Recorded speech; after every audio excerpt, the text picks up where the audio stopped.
Hello, welcome to the Three Orcs live stream.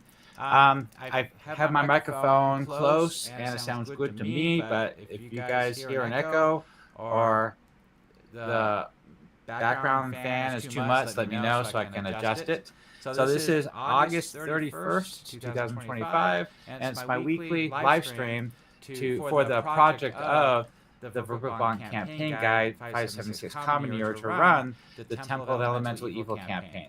The open sandbox version campaign, an epic campaign, more than just running the module from the pages, but an actual sandbox adventure area of play beyond Nulb and Hamlet. So I repeat myself on every video. You never know who's going to join. And basically, the entire area that Living Greyhawk flushed out back in the 2000s has been fully developed, just like the village of Hamlet. All the shops and NPCs and leaders and organizations in the area, and plot quests and dialogue and all sorts of things that are put together with the activities of the Temple of Elemental Evil. Because they're up to no good, and as I always say, they learned their lesson from the first time around. The first time they raised an army and marched upon the city of Verbobonc, and they were put down by the forces of good.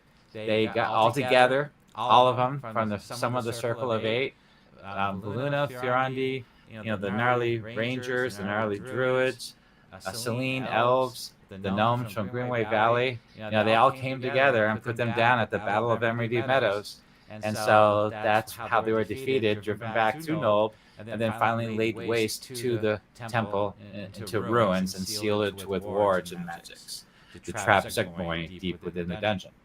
Now, Hadrak, the supreme commander of the Temple of Elemental Evil, was sent by Uiz. He's the mouth of Uiz. And Uiz decided that he'd like to have another second rising of the Temple of Elemental Evil for the campaign in the year 579 Common Year. It started in 576 Common Year, the activities did, but the players, if we go by canonical timeline with the module, the players show up on the scene around 579 Common Year. But for several years, banditry has been on the rise in Verbobonc, along the merchant roads, and the gnarly forest to its merchant roads, and from the gnomes, the gnome valley of Greenway Valley. And basically, the temple is heavily recruiting and bringing in resources and supplies to fund and help the second rising of the Temple of Elemental Evil. This time around, they're going to do it smart. They're keeping their activities low-key. They do not want to tip off the forces of good what they're doing, that they still exist and they're still doing it. They're doing it again. They don't want anybody to know about this. So all they want to portray is that banditry is on the rise, and yes, Nulb is a hub of scum and villainy, and that's where a lot of the pirates and bandits and brigands hang out, and it's a local problem. They do have a constable, and basically, all the organizations in the area are concerned with the rise of banditry, but Nulb is within the borders of the Viscounty, so that means the hands are a little bit tied when it comes to any of the organizations in the gnarly forest, even though they do, meddle as much as they can, but they can't officially just march in with an army and just take over Nulb. That's not going to happen.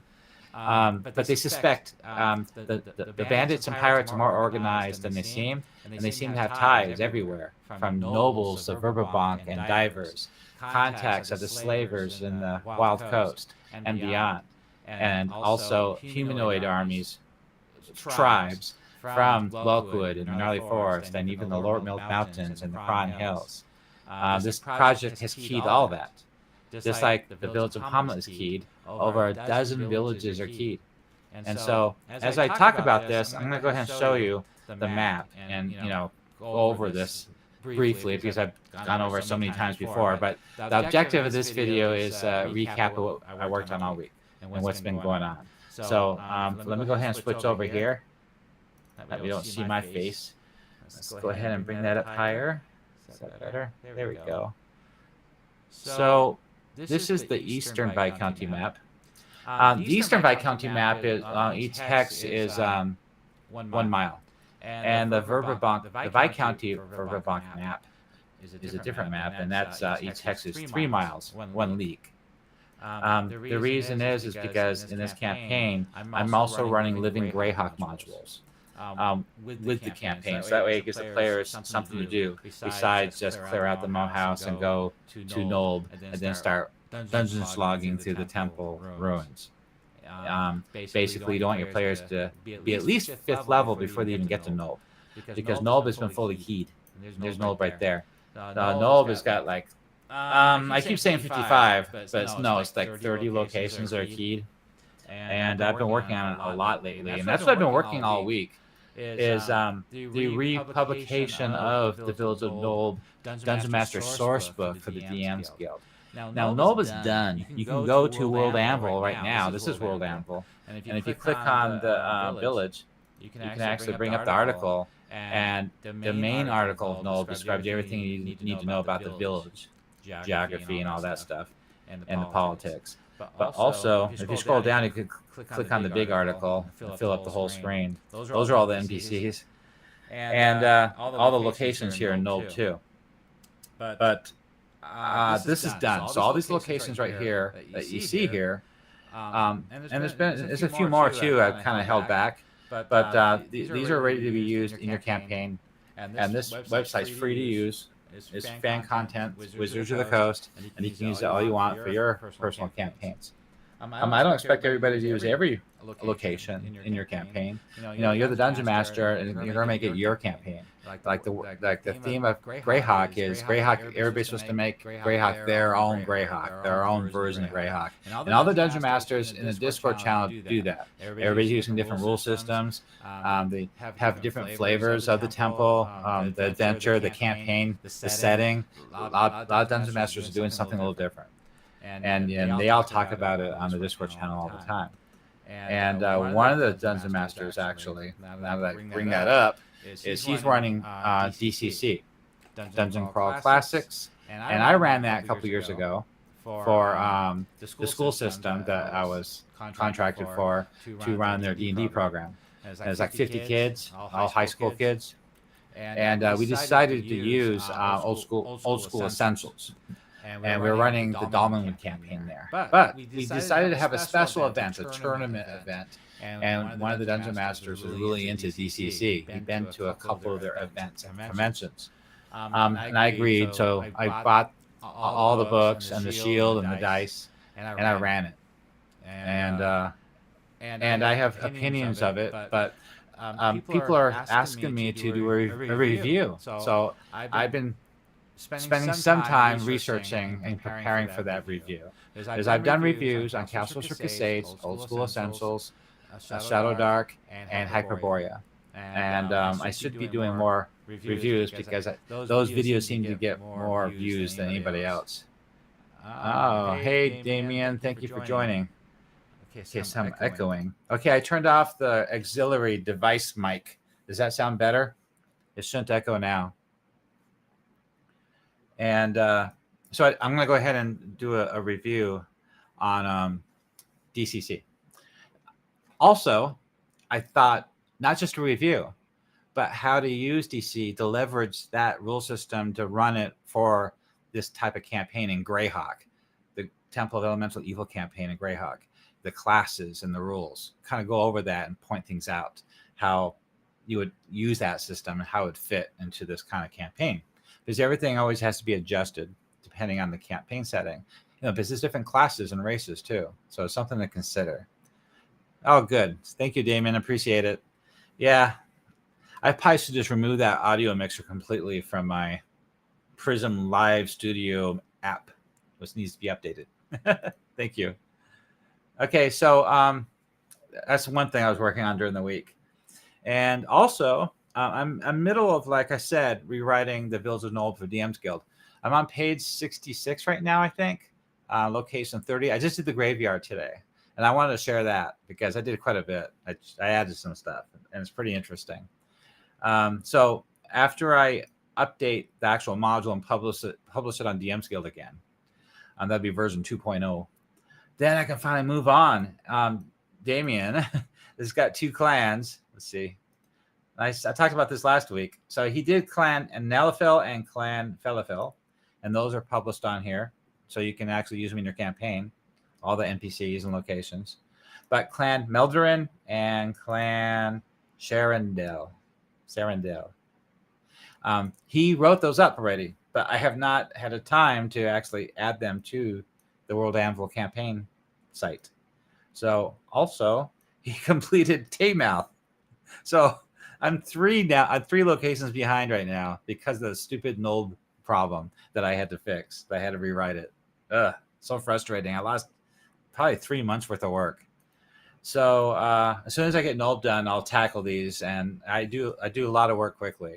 I write 3 to 4 articles a day with artwork and maps and stuff. So that's where I'm at with that. I apologize. I try to get other stuff out as I can every week, besides just 100% focusing on Nulb and videos. So the last couple of weeks, I put out some new videos, not just live streams, and they seem to go over pretty well.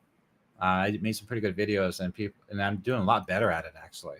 My last video, I was pretty happy with that, how I turned out, how I presented it and what it was about. It was pretty cool.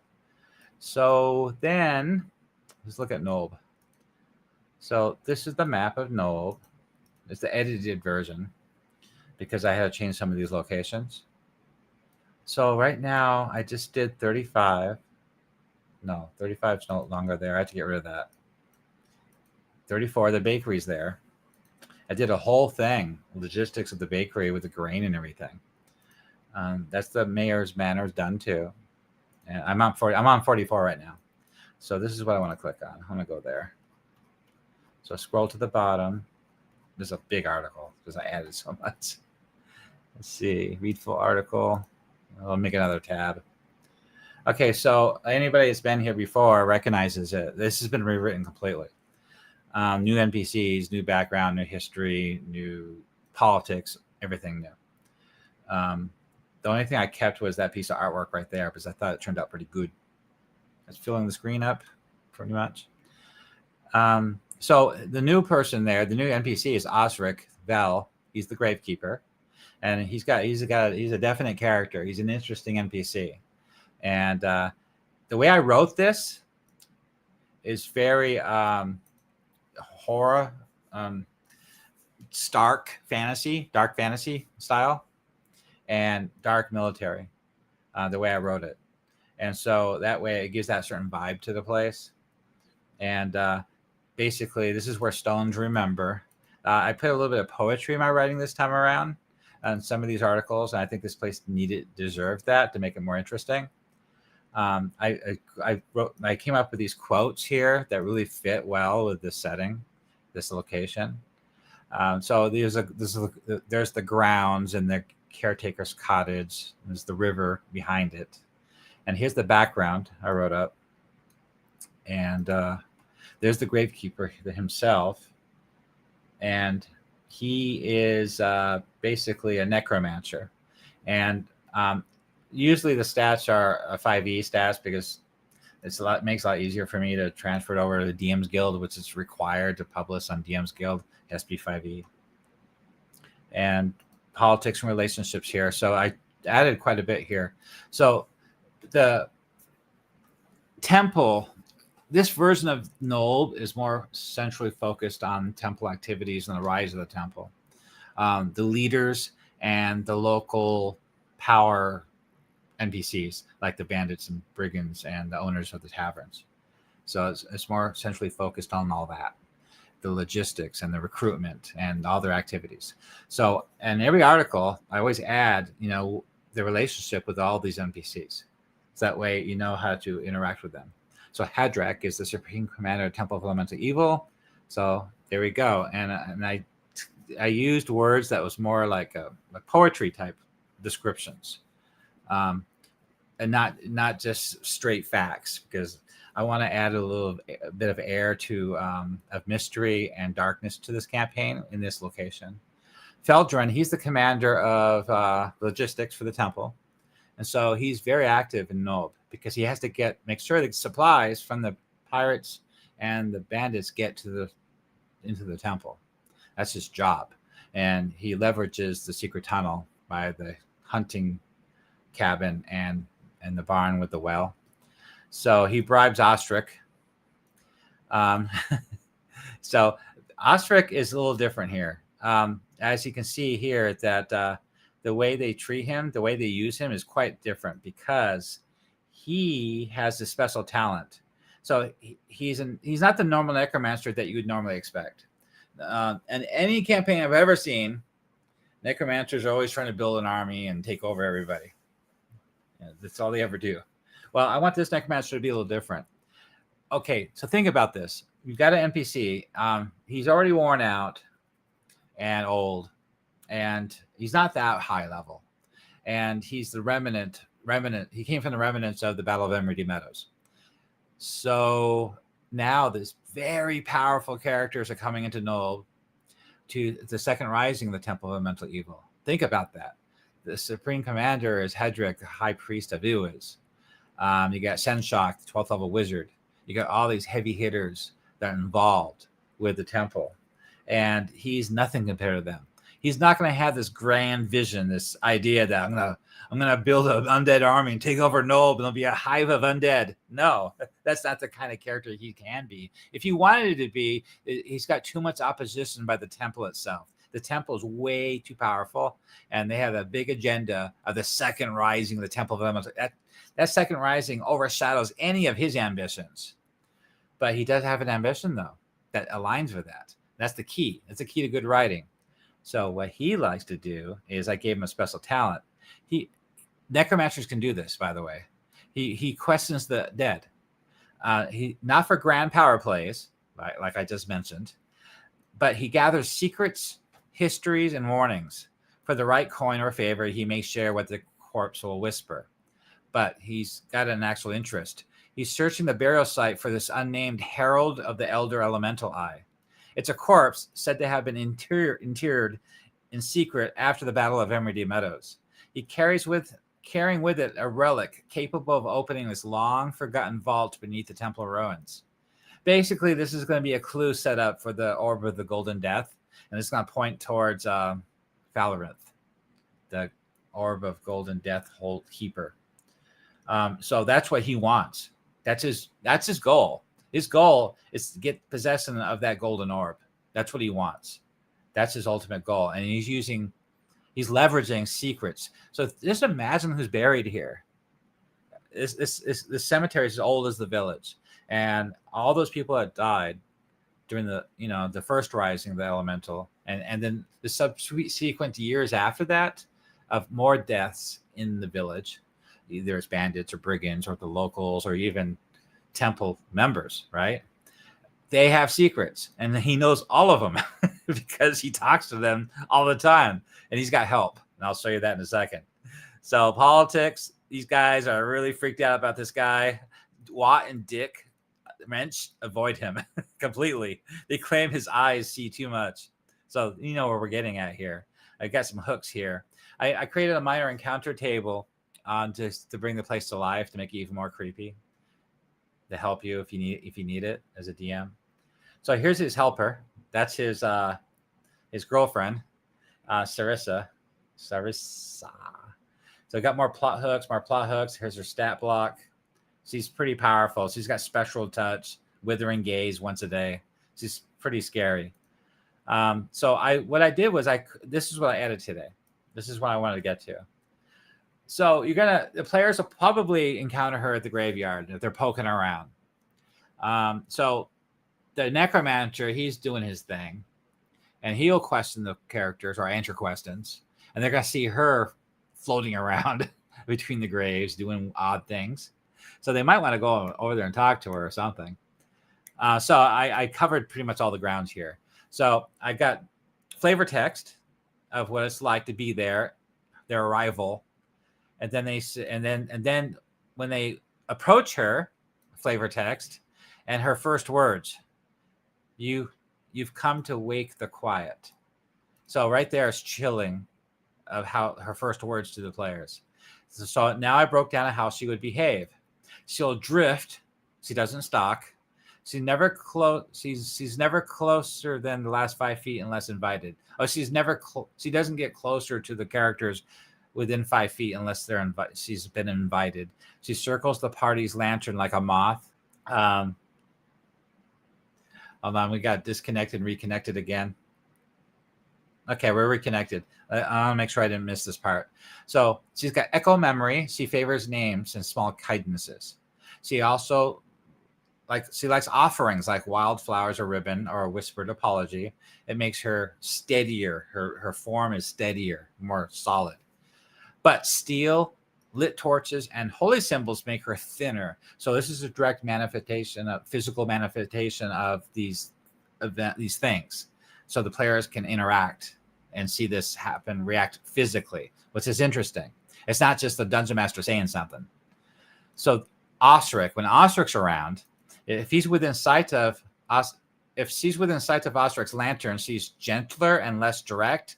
Beyond it, she gets colder and more literal, the way she talks. If turned or threatened, she recedes towards the crypts, and Osric will arrive moments later with a lantern and a warning cough. So I got some mechanics for you, 5e stuff, in case you need it to help you run your game. Anybody running a traditional Dungeons and Dragons doesn't need this stuff right here. Then you got more. So I decided to write a whole bunch of dialogue. So she's got vague or haunting responses in second person. So if the players ask, "Who are you?" I got dialogue ready to go. How she'll answer that question. If the players ask about the temple, the location, or the temple's plans, she's got a response. You can actually use some of these responses for almost many other NPCs in town. So this is very useful information here. I have hints. So she speaks vaguely, and so I decided to describe what that vague words mean, like what the word down means. When she says the word down, she means below ground, like the tunnels. When she says cargoes that don't cry, that means bound captives moved in crates. So if you ask about the Nulb leaders, like who rules, she's got answers to that. A couple different answers. And there's a hint, like still face. You see, the word still face means Madame Silentis. Drink upstairs nods to the broker or Elvana's brothel up in the Boatman's Tavern. Quiet ones are the temple couriers or assassins. Like any temple assassins will call them the quiet ones. So she always speaks in riddles, never direct. If the players press her about the water side of the Boatman's Tavern, she'll say, "Earth keeps its secret under ale and keys. Water smiles with a knife behind its back." Things like that. The hint is Earth is the Romog of the Earth Temple, and water means Tolub and Bolsernig's circles. The Temple of Water. If they ask, "Where do the prisoners go?" she's got answers for that, and I got hints of what she means by that. If you ask about, I don't know, if you're running like 5e, I think I can see some dungeon masters using rules in 5e the dice will help the players figure something out. That's what those rules are for. Traditional Dungeons and Dragons, you role play, and if the player can't figure it out, then he can't figure it out. Too bad. You gotta get better, be a better player. But in 5e, you don't have to be a better player. You just basically say, "I want to try to find out if she's lying or something. I'm going to roll for that. I'm going to roll whatever that skill check is." And so the DM hint is for that. If they ask about other outposts besides Nulb, besides the Moat House, she mentions 3 different ones. So you notice how vague they are. The first one is the monastery, which is the Earth Temple outpost out in the Cron Hills. The Teeth on the Hills, the Watchfire never sleeps. That's the tower on top of the Edders over Hamlet. That's where the Fire Temple is. And upstream, the Drowned Fort counts boats by moonlight. Well, that's the abandoned fort along Emridge Run. That's where the Water Temple outpost is. That I haven't keyed yet, but it's on the map. So, my DM hint tells you that right there, what I just said. Sorry. Okay, if they ask, "How do I find the truth?" If you ask about Osric, she'll talk about him. If you ask how they can lay her to rest, you can imagine a paladin or a cleric in the group wanting to put her to rest, try to help her. So she's got a comment about that and a DM hint. If they accuse her of serving the temple, she's got comments on that. If you ask her about a safe path, honest prices missing or. It's all subtle words that she uses. It's all here written out for you. If you ask who killed her, I can see players asking that. Who killed you? So there you go. 2 answers to that. And there's a DM hint. It's basically a river thug did it. Okay, so there's more. So if you want, and when you're role playing, this is some example ideas she can role play with as you're role playing. Just her character, things she would say, like little dialogue role playing drops between the conversation back and forth. So this will help you bring her to life too. So I got 3 of them for you. Like, hush, the dead is counting.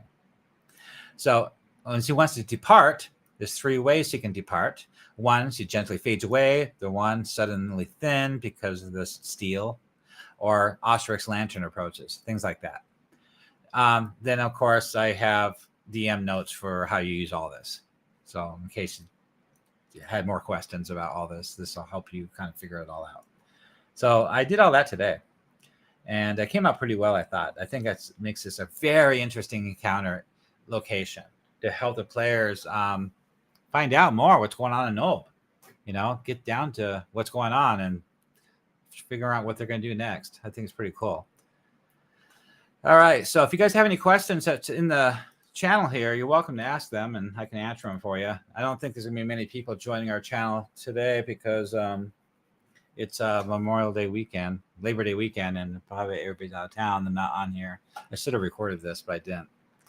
But the live stream will be available on my thing, on my channel for you to watch later again. So what else do I want to talk about real quick, what I did all week? Well, the locations basically isn't anything new. I'm trying to think of something new I did to the locations lately. Since I've been converting them over to the DM's Guild module, I'm actually adding more. I'm redoing things, making it better. Because every time I go through something, I find a way to do it better. I consider it. I think about it. I go, oh yeah, this is a good idea. I'll do this or do that. And sometimes I even change the artwork because I don't think the artwork was good enough. Let's see. That's the graveyard. Let's go back down to Nulb. I just want to make sure I don't miss something here. Oh, yeah. There is something I worked on all week. My nighttime activities. Isn't that what you think? Let me show you my nighttime activities. Oh, what happened? Is that the right one? Yeah, that's the right one. What's going on? Drive me nuts. Yeah, I think my app is trying to cancel. Okay, I canceled it. I must have accidentally hit a key. Okay, I've been working on this water side. This is the water side in.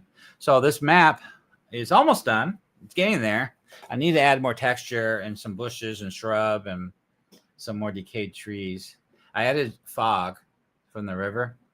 So right here is the main floor. There's the front doors. 2 lanterns out front. I wasn't sure if I didn't put any horse troughs out here or horse hitch because this is the barn. So anybody coming into Nulb over this, okay, this is the bridge. They come across the bridge to Nulb along the high road or the low road. They get across this bridge, and the first building on their right is the Waterside Tavern, and it's the only inn in town to stay at. You can't stay anywhere else unless you get invited into a house or buy a place or something. So you have to stay here or not stay here. You have to leave town if you sleep somewhere else, I guess. So when you get to the water side, the barn is where the players will have to get their, drop off their horses and wagons and stuff. And it's well lit up front, and there's a sign, so they know they need to go there, get their horses taken care of. And so this part of the barn is where the family lives, and this location is fully keyed, ready to go, with artwork and dialogue, and politics. So this is the living area, and this is the back door. I keep clicking on stuff. Stop it. Okay. Sorry. This is the back door. So there is a back door into the barn right here where my cursor is. And this is a back window. That's a back door too. So I don't know what to do with this room yet. So you got 4 bedrooms so far. 1, 2, 3, 4. I'm not sure. I think this might be a storage area or something. And this is the front living area with the stove. And you go, this is supposed to be like 15th, 16th century. So, usually I have one room and everything's in that one room. This is the barn. I tried to add everything I could think of. I'm sure I could add more. Maybe more pitchforks and stuff in the corners. Those are the lanterns. And I put lighting effects. This is the side door. So these are big double oak iron door barn doors. Another lantern, a trough. So there's a horse tie and trough there. And there's a horse tie and trough here. This is the side door into the tavern. I haven't figured out what to put in this room yet. But let's go to the front room first. So this is the front room. So we got a fireplace up here. There's only one fireplace in the whole tavern. It seems to me like everybody down here will get cold. Anyway, it is closer to the river. Okay, 4, 5, 6, 7, 8, 9, 10, 11, 12, 13, 14, 15, 16, 17, 18, 19, 20, 21, 22, 23, 24, 25, 26, 27, 28, 29, 30, 31, 32, 33, 34, 35, 36, 37, 38, 39, 40, 41, 42, 43, 44, 45, 46, 47, 48, 49, 50. Just a little over 50 can be seated here in the tavern. 50 people. So I think it's large enough. I actually made this tavern a little bit larger than the traditional one that other people made. Rivera made a map of the waterside, and I asked him if I could use his map. And he said, yes, I can. And I can put it in my module too.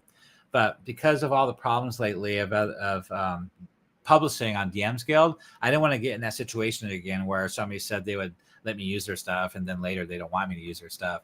So I decided to make a better map anyway. And as I was making it, I decided to make it a little bit bigger. I didn't know if that was the right thing to do or not. It's like 10 feet in each direction more bigger. It's not much bigger, but it is bigger, 10 feet. This is the only inn in town. I mean, this is the place the players are going to hang out at, and all the bandits. The pirates hang out at the boatman's tavern. They don't hang out here. But all the bandits and brigands do. And all the merchants that come and go through Nulb, they come here. Also, there's a bunch of people staying here, too, upstairs. Okay, so this is the bar. I don't know if that was right. I put antler, elk head on the wall here. I could take that off if you guys want me to. If you guys spot anything, this is what the 3 Orcs Discord channel is for you guys to spot things. And I can edit things as I get it done. So this is the kitchen. So 1 door, 2 doors, 3 doors getting into the kitchen.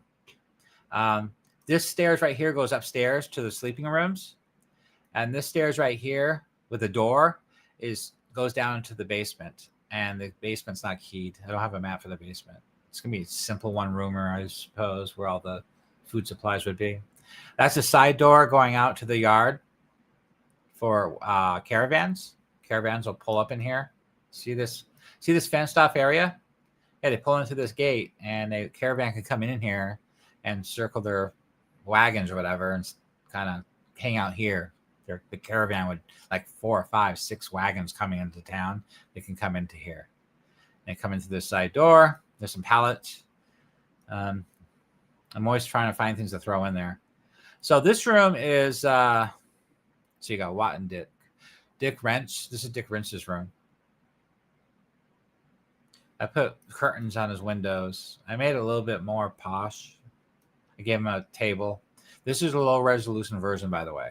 So I always offer these lower res versions of the maps for free on the Discord, the Facebook, and the Patreon, so everybody can use it in your campaign. And of course, it's going to be the DM's Guild module too. But if you want a higher resolution, like big 30, 40 megabyte file size with like 20,000 by 20,000 res, 300 DPI, I offer all different versions, like 5 different versions of it, different sizes on the Patreon for members only. So I know a lot of DMs like to print this stuff up at their table, but some people want a higher resolution for their VCT map too. Like this This is the smallest resolution. This is the lowest resolution right here. And that's what it looks like when you zoom all the way in. A little bit blurry. This is the 10 megabyte file, by the way. And you're watching this video in 1080p. Bucket of water for peeing. Urine. I didn't put any. I decided not to put in a bathroom pot. What do you call those? I could. I had those objects, but I didn't make a urinal room, a bathroom. So I decided to put pee pots in every room, because a long time ago, that's what they did. Every room, even castles, they had a pot to pee in. That's how they did it. They threw it outside, threw out the window. This is the storage room and also private meeting room with an axe. Another pot. And there's a window here. That's kind of cool. I didn't light these lanterns up. Yeah, I did. There's a light there. Okay. This room I don't know what to do with yet. I haven't figured it out. Maybe that'd be Watt's room. I could put Watt in there. That's a good idea. So this is Dick's and that's Watt's. Got it. Okay, so now upstairs is over here. This is upstairs. I'm going to label it. So upstairs doesn't cover as much ground area as downstairs. So this is the rooftop of the rest of the downstairs. You see that chimney right there sticking up? Oops, you can't see that, can you? See the chimney sticking up right there? So that's this fireplace. I try to make things as realistic as possible. You don't know. You might have a familiar or turn into something, gaseous form. You know, those chimneys, you want to know what the chimneys are and how they're connected. So I try to do that too. I've been playing D&D a long time, so I understand things. I put a little secret here. I don't know if you can spot it. I'll let you look at this for a while. A little extra. So this is the stairs going up. I put a little table here, maybe a guard or something. I don't know. This first room right here on the right is the common room. Was it 5 copper a night? So this is the common room. They have their own fireplace too. And the rooms over here on the left are the smaller rooms. These are the private small rooms with 2 bunk beds in each of them that the players can rent out. Usually this inn is so busy, there's only 1 room available to rent. This is the bigger one. It has its own dining table. Well, they all do. Yeah, they all do. I decided to carve out this area right here for a supply room, like a broom closet, supplies. And there's a window at the end here. This is another small room. This is the servants' room. These are more like cots. There's 3 cots on the floor. It's like where the servants stay. And this right here is the bigger private room for beds, not bunk beds, with the fireplace. I didn't put a table in there. I probably should. The room's kind of small. So the bed should be like 8 feet long, at least. Yeah, that's what those are. Those are 8 feet. Each square is 5 feet. It's close. It's not exact, I'm sure. This is the biggest room. So this is the big one. This is the biggest, grandest room, and it's booked. There's no way you're getting that room. That room is booked by the Crimson Reapers, and they're staying there. This is their base of operations. And look what they did outside their door. So there's always a guard here guarding access to this corridor to their room. The Crimson Reapers always have 2 bandits here guarding access to their room. So the secret I was talking about was this little nest, eggs. This isn't right. The river's too close. I'm still working on it. This is a work in progress. I'm not done yet. I have to add more shrubbery, and I don't know what to do about this yellow shrubbery. I got to put a whole bunch of trees on this side of the river. Yeah. So it's turning out pretty good so far, I think. Pretty cool. If you guys have any questions about it, let me know. We have 4 people watching, so if you have any questions about the Temple of Elemental Evil project, the open campaign project, let me know and I'll answer them for you. But this is what I've been working on all week. Today's Sunday. I'm hoping to wrap this up in the next couple of days. As soon as I do, I'll post it, the free version, on the Discord channel and the Patreon to everybody. And then I'll post another post on Patreon for members only for the higher resolution versions. And then I'll probably post a free version on several Facebook groups. I like to do that once in a while to get people to know who I am. They show off my work, they drive them, get traffic to the Discord channel and Patreon. And basically, that's what my YouTube channel is for driving traffic to the Discord and Patreon, because it really doesn't pay anything. Yeah, like $20 a month. All right, so that's what I've been working on. I hope you guys like that so far. Location-wise, I added something. Damien, I talked to him during the week. So where is it? Come on. Is this it? Okay, this is the Verbobonc map. No, this is the eastern map. This is the Verbobonc map. Okay. Each hex is a league. So here we go. I added this location right here. So it's exactly, I forgot, 48 miles southwest of Hamlet. I think that's what he said. Crystal Falls. See, I always wondered what this is from Anna Meyer's maps. I did make sure I followed the same layout because it's Live in Greyhawk.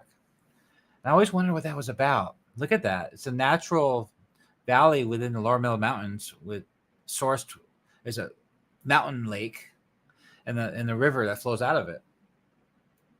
And it flows past the two dwarven citadels, another little minor lake. Then it flows north, downhill. It's flowing downhill north, past Lawrence Ford, Littleborough, Castle Estival, and finally into Rhinehurst to join the Velverdava River. That's where it comes from. And I was told, again, I kind of knew this, but I forgot. I was told again that this river is navigable by boat up to Lawrence Ford. Beyond that, it's all really very rugged terrain. You're going through the mountains. Mountain river from that lake to this ice cold lake. This reminds me of the Thomas Covenant books. Lord Fowl's Bane, Lord's Keep. Above Lord's Keep is the crystal lake. It's so pure you can see the sky and bottom. But that's what it reminds me of. So anyway, Halagan was saying that this is the base of one of the outposts for the air temple, I think he said. Yeah, something like that. That's what you said. Thank you, Damien. I know you're paying attention. If you guys have any requests of what needs to be done next, let me know. Laughing Dog Inn is a halfway stop, 10 miles from Chernobyl, 10 miles from Oswerk. So, yeah, that's a place where a caravan would stop for the night. It's a hostel. It's a caravan way station, inn, tavern. Bandits took it over, though, so you're going to love it. It's pretty cool. They keep an eye on all merchant traffic and plan the raids, for Lareth. So Gallows Corner's not done yet, but Kron's done, Sheernob's done, Hamlet, Nulb, Nib's Rest, it's all done. Etterbuck's done, Penwick's done, Verbobonc City's done. That's a big one. That probably should be in my next module, is Verbobonc City. Mull is done, and so is Littleborough. That's done, kind of. I was hoping Rhinehurst to get done someday. And Corbin needs to get done. But, in all my groups and all my campaigns, nobody's ever really went west. The entire campaign play area is right here. Right? Yeah, like right in this area. All the way down to Ostburg. But if you're running your campaign from the Wild Coast or Divers, you're going to be reusing a lot of these locations. Oh, Twilight Falls is done. There's a video on that too. I need to do Humming's End. In fact, who was I talking to? What's his name? DM Angelos. He has his own Discord server. I haven't talked to him in several months, but he said he would work on this with me, get that done. Yeah, so it'd be cool to have these villages done. That way, when your players are cruising around, going, following all these plots and these quests and these activities of the temple and the bandits and brigands and what they're up to. And also, the reason they're doing all this travel is because their backgrounds. You might have an elf from Clan Felafel. That's where he's from. So he's going to be visiting there once in a while, right? You'd think, for training, for supplies, for information, for help, get spells. I don't know. Get elven armor. So there's a lot of reasons why, depending on which somebody's from, they'll be visiting there. But another bigger reason, part of their background, they're probably given a quest to begin with.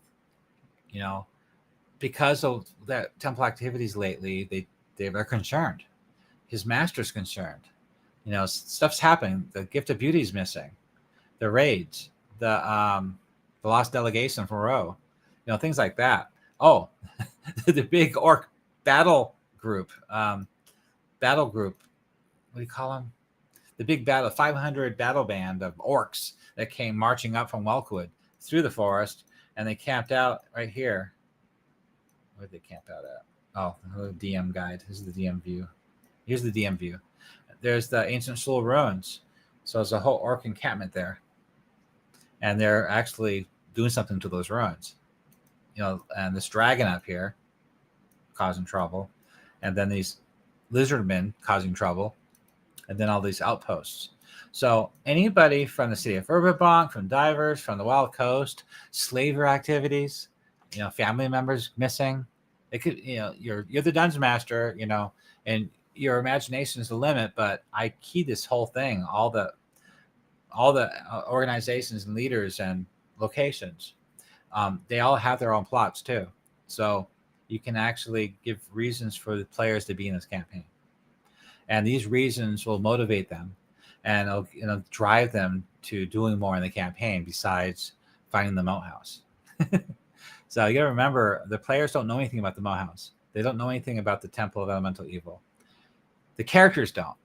Of course, the players do. That's why they're playing the campaign. But you got to be a little firm with them and tell them that you don't know anything about the temple. Those ruins, they were put down 7 years ago. You know, that's been looted and gone since the Battle of Emery de Meadows. There's no reason to go there, and there's no proof or activity of pointing towards there yet. And all anybody knows in this campaign is the rise of banditry and piracy on the rivers. That's it. So if you can tie them together with some background, like a family member or the village they're from, the organization they're from, their master, you know, the people in charge, like from Twilight Falls or wherever you're from, you know, there's been problems, and that's why you started this campaign. And instead of staying home as a farmer picking peas, you know, you have a reason to go find your brother. You know, maybe you'll find him in the moat house. I don't know, but yeah, there's reasons. The merchant caravans along these merchant roads, regularly they're being looted and taken prisoner. That's a whole thing to instigate the campaign, to get the players interested. Not just the players, but the people in charge. Like if somebody's from one of these clans, or some from divers, or in the city of Verbobonc, or any of these towns, and the people in charge would be concerned. Plus, the gift of beauty is missing. So in your ranger or druid want the player to go find out, investigate what happened to the gift of beauty. That's really important in this campaign. It's the most important thing there is right now. There is nothing more important than the gift of beauty. And that went missing because that was a gift made by all the priests of Roe and Valuna, the druids of the Gnarly, the great druid, and a whole bunch of artisans from the Gnarly Forest and Viscounty and Valuna and the gnomes. And they put all these beautiful gifts of art into this treasure box of Roe, a chest of Roe, with all these beautiful hieroglyphics and artwork scenes on the outside of this gift of beauty. It's called the gift of beauty for a reason, and it's imbued with a lot of divine energy too. It's a very significant religious object, like Covenant of the Ark almost. And the idea behind all that is Queen Yolanda from Selene closed the borders. She wants nothing to do with humankind anymore. She closed them. Nobody's allowed in. You can't get in. So people in Ostwerk are still waiting to get in, waiting for approval to get past the border to get into Selene. And so anyway, Valuna, Thurandi, and Viscounty, they want that border open again. They want their old partner back. They're worried, rightly so. You want the elves of Selene to be on your side, to be there to help you, to rely on them, to collaborate with them. But right now, they just closed themselves off. And so they decided and the religious people too. Religion is hugely important in this D&D campaign, in the Greyhawk campaign. Religion is second to the king. That's how powerful they are. Like the bishops of like St. Cuthbert or Hieronymus, very, very powerful individuals politically. And they're behind this too. And so they created this gift to send to Queen Yolanda as a gift of an emissary, a diplomatic emissary. They sent a diplomatic gang group, what do you call them? They sent them with the gift south along the long road, the merchant road. They got as far as Ostwerk, yeah. But as soon as they left Ostwerk, within a couple of miles right here, they were jumped. They were ambushed, they were raided, and almost everybody was killed. Almost the players can question them, and that gift was taken. So a lot of different DMs in this campaign have different viewpoints on what happened to that gift, but this gives the player something to do before going to Nulb. Very important, because this also gives them experience points. There's other dungeons, there's other outposts besides the Moat House. This is the Nulb Fort right here. So you want to get the players to 5th level before they get to Nulb. That's the goal here. And you want to make it interesting. You don't want to just throw random dungeons in there. That'd be boring. That's not connected at all to the activities, the Temple of Elemental Evil. Why would you want that? Hey, Damon. Water Temple. Yes, sorry. He mentioned that was the Water Temple down here, the Crystal Falls. Cool. But anyway, I can go on and on forever about this campaign. So also that's what our Discord's for. It's almost been an hour. And like I said, not many people are watching. So I just wanted to do a quick run through of what I did over the week and to show you what I've done and what I plan to do next. And give anybody a chance to ask questions during the live stream. But it looks like we don't really have anybody asking questions this week. And of course, it is the holiday weekend. So let's go ahead and we'll start wrapping this up here.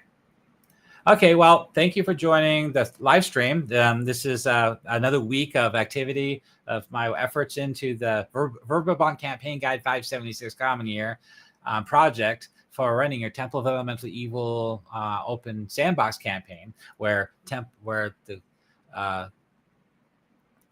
what's that movie called? The Temple of Elemental Evil meets Game of Thrones. That's it. So it adds a lot of more politics and more bigger leaders involved in this campaign versus just regular bandits. And if you want to, you're more than welcome to join the Three Orcs Discord channel and join us. You know, we talk about this and work on this daily, and we like to get to collaborate with everybody else that have a good idea to help flush out these areas and NPCs and even quest and stuff like that. Also, and if you just want to sit back and critique, that's more than welcome too. Because every time I write an article, I put it up on the Discord channel for everybody to critique. So that way I can get feedback and make any changes while I'm working on it. Also, you're welcome to join the Patreon to support this project, because that's really the only way that I can pay for any of this stuff and all these apps that I use. And also, you can help encourage this project to stay going and pay for this website because it's not free. So you're more than welcome to join us there, and I greatly appreciate that. Well, thank you for joining me on this weekend. I hope you guys have a good Labor Day weekend, and thank you for joining. And you guys, I hope your players have a good time in your campaign as mine have. You guys have a good night. Bye.